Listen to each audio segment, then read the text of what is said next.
അസ്സലാമു അലൈക്കും വറഹ്മത്തുള്ളാഹി. എല്ലാ മാന്യപ്രേക്ഷകർക്കും ഖുർആൻ സദ്വചനത്തിലേക്ക് സ്നേഹം നിറഞ്ഞ സ്വാഗതം. നമ്മൾ ഇന്നലെ ചർച്ച ചെയ്തത് സൂറത്തുൽ അലഖ് ആയിരുന്നു. വിദ്യാഭ്യാസത്തിൻ്റെ, എഴുത്തിൻ്റെ, വായനയുടെ ഒക്കെ പ്രാധാന്യത്തെക്കുറിച്ചാണ് നമ്മൾ മനസ്സിലാക്കിയത്. ഇന്ന് നമ്മൾ പ്രവേശിക്കുന്നത് സൂറത്തുൽ മുഅ്മിനീൻ്റെ ആദ്യ വചനങ്ങളാണ്. നമുക്കത് പാരായണം ചെയ്ത് കേൾക്കാം. ബിസ്മില്ലാഹിർ റഹ്മാനിർ റഹീം. ഖദ് അഫ്ലഹൽ മുഅ്മിനൂൻ الذين هم في صلاتهم خاشعون والذين هم عن اللغو معرضون والذين هم للزكاة فاعلون. صدق الله العلي العظيم. ഈ അധ്യായത്തിൽ വിശദീകരിക്കുന്നത് പ്രധാനമായിട്ടും വിശ്വാസികളുടെ അടയാളത്തെക്കുറിച്ചാണ്. ഒരാളെ വിശ്വാസി എന്ന് ഐഡൻറ്റിഫൈ ചെയ്യാൻ പറ്റുന്ന രീതിയിലുള്ള വിശേഷണങ്ങളെയാണ് പരിചയപ്പെടുത്തുന്നത്.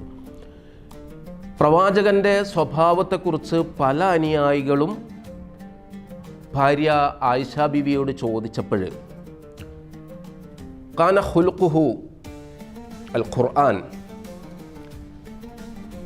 അദ്ദേഹത്തിൻ്റെ സ്വഭാവം ഖുർആനായിരുന്നു എന്ന് പറയാറുണ്ട്. മാത്രമല്ല,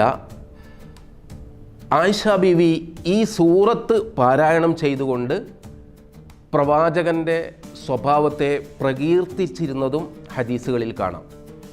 അപ്പോൾ ഇതിൽ പ്രധാനമായിട്ടും സത്യവിശ്വാസിയുടെ, യഥാർത്ഥ വിശ്വാസിയുടെ 7 സ്വഭാവങ്ങളെക്കുറിച്ച് പറയുന്നുണ്ട്.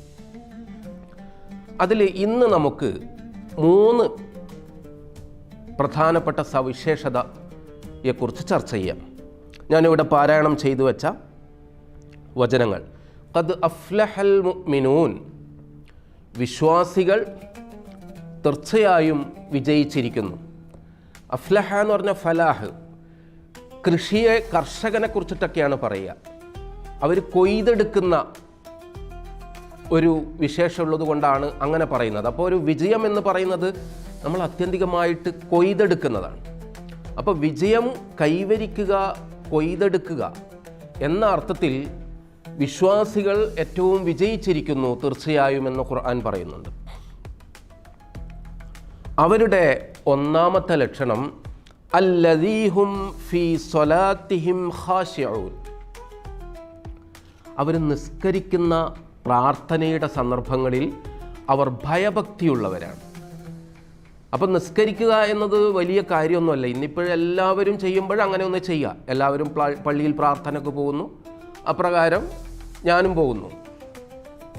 നമ്മൾ നാടൻ ഭാഷയിൽ പറയാറുണ്ട്, അമ്മായിയും കുടിച്ച് പാക്കഞ്ഞി ഞാനും കുടിച്ച് പാക്കഞ്ഞി എന്ന് പറയുന്നത് പോലെ എല്ലാവരും അങ്ങനെ ചെയ്യുന്നു. നാടോടുമ്പോഴങ്ങനെ ഓടുന്നു. വിശ്വാസികളും എല്ലാവരും പള്ളിയിലേക്ക് പ്രാർത്ഥനയ്ക്ക് പോകുന്നു, ഞാനും പോകുന്നു. പക്ഷെ അതൊക്കെ ആത്മാവില്ലാതെ പ്രതിഫലം ലഭിക്കാത്ത കേവല അധര വ്യായാമങ്ങളായിരിക്കും, അല്ലെങ്കിൽ കേവലം സർക്കസുകളായിരിക്കും, കസർത്തുകളായിരിക്കും. അതിന് പൂർണ്ണമായ പുണ്യം കൈവരാൻ ഖാശിഊൻ, അവർ ഭയഭക്തിയുള്ളവരാണ് എന്നാണ് ഖുർആൻ പറയുന്നത്. അപ്പം നമ്മൾ ബാഹ്യമായി മനസ്സിലാക്കുന്നവരെ അല്ല വിശ്വാസികളായി ഖുർആൻ ഇവിടെ സൂചിപ്പിക്കുന്നത്. ഇന്നല്ലാഹ ലാ യൻളുറു ഇലാ അജ്സാമിക്കും, അല്ലാഹു നിങ്ങളുടെ ശരീരത്തിലേക്ക്, രൂപഭാവങ്ങളിലേക്ക് നോക്കുന്നില്ല. ഇന്നല്ലാഹ ലാ യൻളുറു ഇലാ അജ്സാമിക്കും, നിങ്ങളുടെ ശരീരത്തിലേക്ക് നോക്കില്ല. വലാ ഇലാ സൂരിക്കും, നിങ്ങളുടെ രൂപഭംഗിയിലേക്ക് നോക്കില്ല. വലാകിൻ യൻളുറു ഇലാ ഖുലൂബിക്കും, നിങ്ങളുടെ ഹൃദയത്തിലേക്കാണ് ദൈവം നിരന്തരം നിരീക്ഷിച്ചു കൊണ്ടിരിക്കുക. ആദ്യകാലത്ത് നിസ്കരിക്കുന്ന സഹാബികൾ തന്നെ ഇടത്തോട്ട്, വലത്തോട്ട്, താഴോട്ട്, മേലോട്ടും ഒക്കെ നോക്കി നിസ്കരിക്കുന്നവരായിരുന്നു. അവർക്ക് ഹൃദയ സാന്നിധ്യം ഉണ്ടായിരുന്നില്ല. അങ്ങനെ യാന്ത്രികമായൊരു മന്ത്രം ഉരുവിട്ട് പ്രാർത്ഥന ഉരുവിട്ട് കേവലമായ ഒരു ചലനങ്ങളിൽ മാത്രം ഒതുങ്ങിപ്പോയ സമയത്താണ് ഭയഭക്തിയുടെ പ്രാധാന്യത്തെക്കുറിച്ച് വചനമിറങ്ങുന്നത്. അപ്രകാരം പ്രവാചകൻ അവരെ ഉണർത്തുന്നത്. പ്രവാചകൻ്റെ പ്രാർത്ഥന ചരിത്രത്തിൽ വളരെ മാതൃകാപരമായിരുന്നു. ചിലപ്പോഴൊക്കെ ഒരു ആനന്ദം, ഏറ്റവും വലിയ ഒരു ആസ്വദിക്കുന്നത് പോലെ അംഗശുദ്ധി വരുത്തി അതിനായി തയ്യാറായി പൂർണ്ണമായ ശ്രദ്ധ ഒഴിവാക്കിക്കൊണ്ട് നല്ല സമയം എടുത്തുകൊണ്ടൊക്കെ തന്നെയായിരുന്നു പ്രാർത്ഥിച്ചത്. ഇന്നിപ്പോൾ നമ്മുടെ രാത്രി പ്രാർത്ഥനകളുടെ കാര്യമൊക്കെ വളരെ രസകരമാണ്. നമ്മുടെ ആളുകൾ പ്രാർത്ഥനക്കെത്തുക, ഏതിമാമാണ് ഏറ്റവും വേഗത്തിൽ പ്രാർത്ഥന പൂർത്തിയാക്കുന്നത്, ആ പള്ളിയിൽ വളരെ വലിയ തിരക്കായിരിക്കും. കാരണം പെട്ടെന്ന് കഴിഞ്ഞു പോവാം. അപ്പോൾ ഇങ്ങനെ അത് പോകാതിരിക്കാനും പറ്റില്ല, എല്ലാവരും പോകുന്നു, അപ്പോൾ ഞങ്ങളും പോകുന്നു. അതിനപ്പുറം ഏറ്റവും സാവകാശം, ഏറ്റവും ഏകാഗ്രതയോടെ പ്രാർത്ഥിക്കുന്നതിനെ കുറിച്ചിട്ടാണ് പ്രവാചകൻ ഇത് പറഞ്ഞിരിക്കുന്നത്. പ്രവാചകൻ്റെ പ്രാർത്ഥനയൊക്കെ ചരിത്രത്തിൽ പരിശോധിക്കുമ്പോൾ അങ്ങനെയായിരുന്നു. ഹൃദയം വിങ്ങുന്ന രീതിയിൽ കരഞ്ഞുകൊണ്ട്. കാരണം ഈ പ്രാർത്ഥനയിൽ പൂർണ്ണമായി അവൻ്റെ നാഥനിലേക്ക് മാത്രം സമർപ്പിച്ചിരിക്കുകയാണ്. മറ്റൊന്നും അവൻ്റെ ശ്രദ്ധയിലില്ല. പല പല കാര്യങ്ങൾ ആലോചിച്ച് നിസ്കരിക്കുന്നതുമല്ല. അപ്പോൾ തീർച്ചയായും കരച്ചിൽ വരും. അവൻ്റെ നാഥൻ്റെ മുന്നിൽ വിധേയനായി സമർപ്പണ മനസ്സോടെ പ്രാർത്ഥിക്കുന്നു. അങ്ങനെയുള്ള വിശ്വാസികളാണ് വിജയിച്ചിരിക്കുന്നത് എന്ന് പറയുന്നു. രണ്ടാമത്തെ വിശേഷണം വല്ലദീനഹും അനിൽ ലഗ്വി മുഅ്രിദൂൻ. അവർ അനാവശ്യ കാര്യങ്ങളിൽ നിന്ന് അകന്നു നിൽക്കുന്നവരാണ്. അനാവശ്യ കാര്യങ്ങളിൽ നിന്ന് മാറിപ്പോകുന്നവരാണ്. ലഗ്വ് എന്ന് പറഞ്ഞാൽ അനുചിതമായ കാര്യം, അനാവശ്യമായ കാര്യം, അല്ലെങ്കിൽ അത്യാവശ്യമില്ലാത്ത കാര്യം, പ്രയോജനം ഒട്ടും അവനില്ലാത്ത കാര്യത്തെക്കുറിച്ചിട്ടാണ് ലഗ്വ് എന്ന് പറയുന്നത്. അപ്പോൾ വിശ്വാസിയുടെ സമയത്തിന് ഏറ്റവും വലിയ പ്രാധാന്യമുണ്ട്. ഇസ്ലാം ഖുർആൻ മാർഗനിർദ്ദേശം ചെയ്യുന്ന സമയത്തിന്, ഉറക്കത്തിന് ഒരു ടൈം, ജോലി ചെയ്യാൻ അവൻ്റെ കരിയറിനൊരു സമയം, കുടുംബത്തിനും സുഹൃത്തുക്കൾക്കും നാടിനും ഒക്കെ സമർപ്പിക്കാനുള്ളൊരു സമയം, ബാക്കി സമയം വിനോദത്തിന് എന്ന രീതിയിലാണ് പ്രവാചകൻ നമുക്ക് അധ്യാപനം നടത്തിയിരിക്കുന്നത്. അപ്പോൾ സ്വാഭാവികമായിട്ട് ഭൗതികമായ എല്ലാ ഇടപെടലിൽ നിന്നും വിട്ട് പൂർണ്ണമായി ധ്യാനനിരതനാവാനല്ല ഖുർആൻ പറയുന്നത്. അതേസമയത്ത് മതിമറന്നുകൊണ്ട് ദൈവസ്മരണയിൽ നിന്ന് അകന്നുകൊണ്ടിട്ടുള്ള ജീവിതത്തെ ഖുർആൻ നിരന്തരം നിരാകരിച്ചിട്ടുണ്ട്.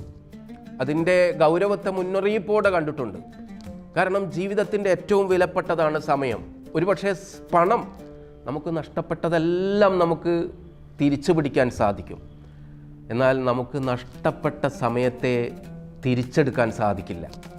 അതുകൊണ്ടാണ് നിങ്ങളുടെ സമയം അനാവശ്യ കാര്യങ്ങളിൽ ഊർജം മുഴുവൻ ചെലവഴിച്ചിട്ട് നമുക്ക് വ്യക്തിപരമായോ ശാരീരികമായോ സാമ്പത്തികമായോ പോലും പ്രയോജനമില്ലാത്ത രീതിയിൽ അനാവശ്യ കാര്യങ്ങളിൽ സമയം കളയുമ്പോൾ അത് ഗുരുതരമായ പ്രശ്നമായിട്ടാണ് ഖുർആൻ സമീപിക്കുന്നത്.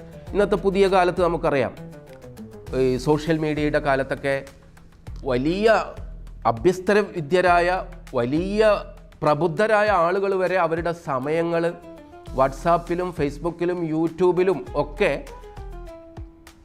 ആസ്വദിച്ച് അനുഭവിച്ച് തീർക്കുകയാണ്.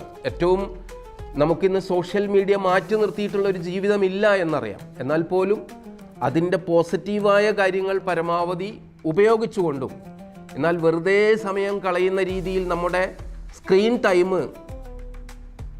അതിൽ ചെലവഴിച്ചുകൊണ്ട്, നമ്മുടെ സമയത്തെ മുഴുവൻ ഊർജം അതിൽ ചെലവഴിച്ചുകൊണ്ട് നിൽക്കുന്നത് വ്യക്തിപരമായി നമുക്ക് വലിയ നഷ്ടങ്ങളും നാശങ്ങളും ഉണ്ടാക്കുന്നു എന്നതാണ് ഈ വചനത്തിൻ്റെ താല്പര്യം. ആ വചനത്തിന് ഇന്നപ്പോലും ഈ സന്ദർഭത്തിൽ പോലും അതിന് വലിയ പ്രസക്തിയുണ്ടെന്ന് ചൂണ്ടിക്കാണിക്കാൻ വേണ്ടിയാണ് ഞാൻ ഈ ഉദാഹരണങ്ങൾ സമർപ്പിച്ചത്.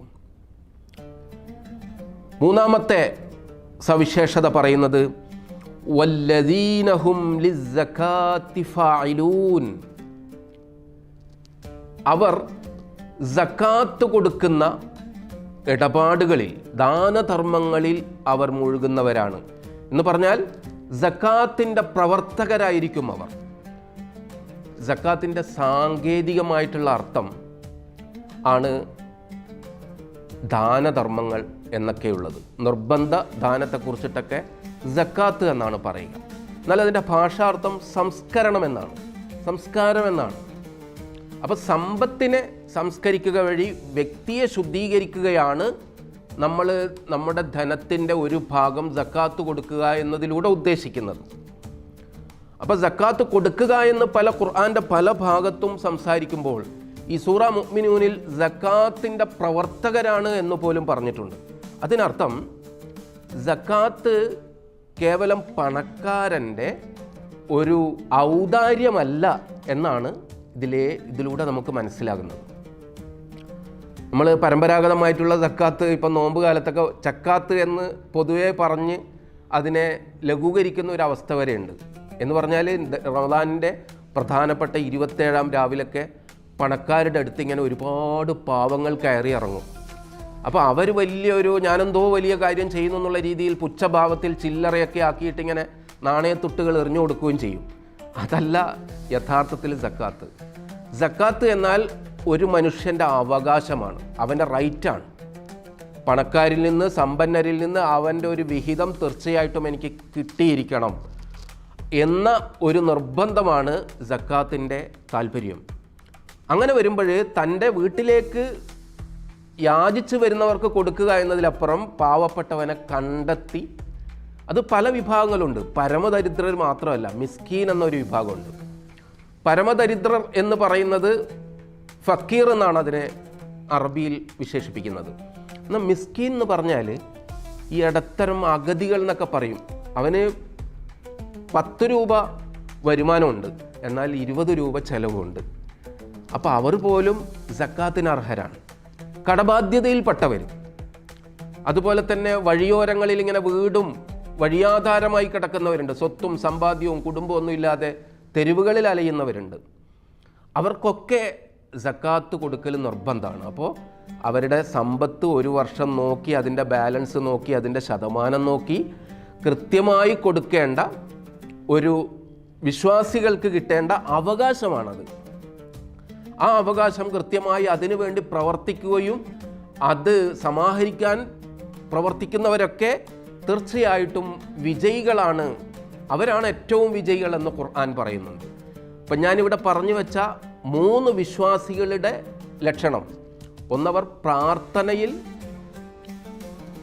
നല്ല ദൈവഭക്തിയും ഏകാഗ്രതയും ഹൃദയ സാന്നിധ്യവും ഉള്ളവരാണ്.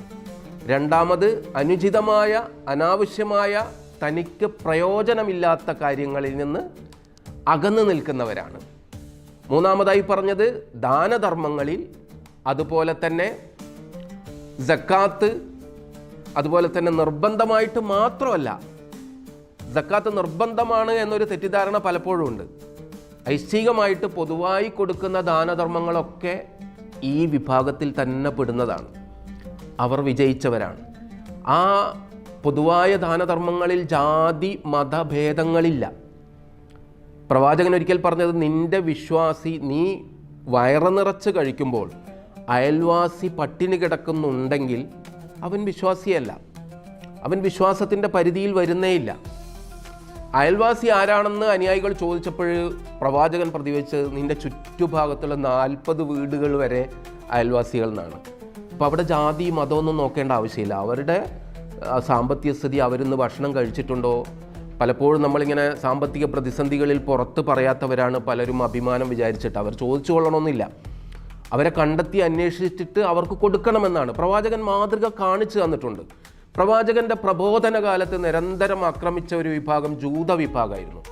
പക്ഷെ എന്നിട്ട് പോലും പ്രവാചകൻ അയൽവാസിയായ ജൂതന് ഭക്ഷണം കൊടുക്കാൻ പ്രവാചകൻ്റെ ഭാര്യമാരെ പ്രേരിപ്പിച്ചിട്ടുണ്ട്. ഒരാടിനെ അറുത്ത് കഴിഞ്ഞാൽ അവർക്ക് കൊടുത്തോ, നിർബന്ധമായിട്ട് കൊടുക്കണമെന്ന് ഭാര്യയോട് പറയാറുണ്ട്. അപ്പോൾ ആ അർത്ഥത്തിൽ ദാനധർമ്മങ്ങൾ ചെയ്യുക എന്ന് പറയുന്നത് കേവലം ഒരു ആദർശ വിശ്വാസികൾക്ക് മാത്രമല്ല, അത് നാടിനും സമൂഹത്തിനും സമുദായത്തിനും ഒക്കെ വേണ്ടുന്നതാണ്. അങ്ങനെ ചെയ്യുന്നവരാണ് വിജയികൾ എന്ന് ഖുർആൻ പറയുന്നു. അള്ളാഹു നമ്മെ വിജയികളിൽ ഉൾപ്പെടുത്തുമാറാവട്ടെ. വ ആഖിറു ദഅ്വാനാ അൽഹംദുലില്ലാഹി റബ്ബിൽ ആലമീൻ. അസ്സലാമു അലൈക്കും വറഹ്മത്തുള്ളാഹി.